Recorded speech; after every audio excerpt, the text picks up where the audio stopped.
How do Yep. you, can you give us a little bit of a guidance on how does Iridius deal with data Yep. jurisdiction and security?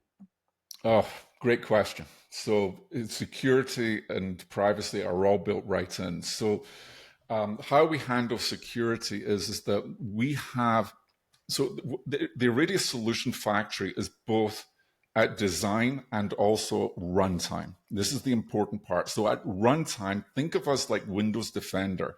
We have the team that's protecting you as your AI solution is in operation. So this goes to compliance because these regulations are changing in real time, almost in real time. So we stay ahead of the curve in that. We keep our customers just like you would, keep our customers safe, just like we would with Microsoft, the Microsoft Defender, with Windows Defender. You've got banks of people at Microsoft who do nothing but look at malware and attack vectors and everything else. We do that for the compliance side. We also do it for the security side. Inherently built into the runtime of our system are several things. The first one is that we operate in a zero trust model, which means that we treat each agent as hostile. So everything works with least privilege. So so you have the assurances that, hey, if the bad people are in, they can't do anything silly with the tools because they have to go through the platform they're using. That could be Microsoft's Azure platform, AWS, or GCP, Google's cloud platform. We use the tools that they have to prevent that because they're very, very secure in that regard. So we built our systems around their security features, and we literally protect each agent from attack. Right? It's never 100%, but with zero trust and entitlements, that's the permissions, what they're entitled to do, you get extremely far down the road when it comes to building a secure system. Now, when it comes to privacy in your data, we not only do your traditional data at rest, data in motion, but we also encrypt at compute time for the really secure stuff. So we are minimizing exposure. You talked about data sovereignty. We don't care where the data is. You decide.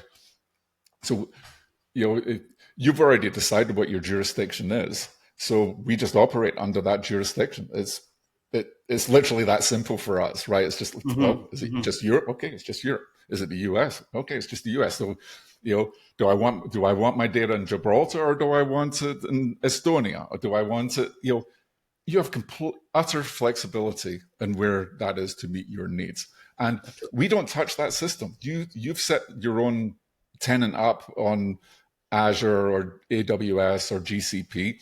You've already set all of that up, and we just follow those rules. Okay. Now, for the only reason I ask about data sovereignty is because it's a discussion that's happening here in Canada, where I'm located quite often. And when it comes to artificial intelligence, the country not yet have their own data centers where the data is residence in Canada. Meanwhile, it's a requirement by policy from the regulated industry that the data be in Canada, residing in Canada. And they have something called, I'm not sure if you're familiar with, data in transit and data at rest in Canada. Yeah, that's what I was talking about. So when I was talking about the right beginning, so data at rest, we have encryption. Data in motion, we have encryption, right? So we use TLS 1.3, and if they come out TLS 1.4 or 2.0, we use that. But the important one, those are important, but the really critical one that most companies miss, and we have not missed, is encryption at compute time. So polymorphic encryption, we do that. We handle that. So you've got a third layer of encryption with us. Actually, when your data is actually in operation and being used, it's encrypted. Yep. Now, if I was, interested in doing business with Iridius, and I'm contemplating, what kind of, what kind of ROI, how do I, approach you guys?